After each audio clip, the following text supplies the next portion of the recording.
बच्चों, आज के क्लास में हम सीखेंगे सीन। सीन के ग्रुप को देखेंगे, SIN सीन।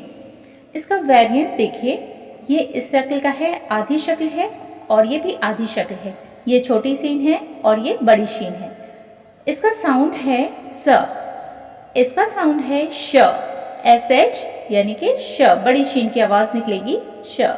नेम है सिन, SIN सिन, और इसका नेम है शिन, SHIN शिन।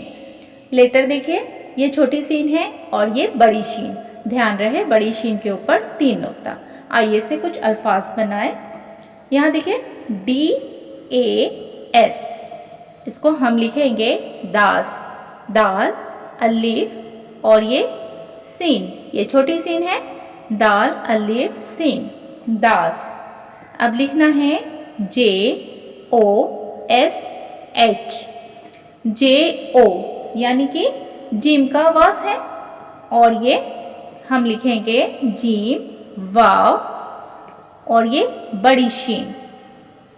SH है, बड़ी शीन लिखेंगे, ये हो गया जोश। अब लिखना है SARA,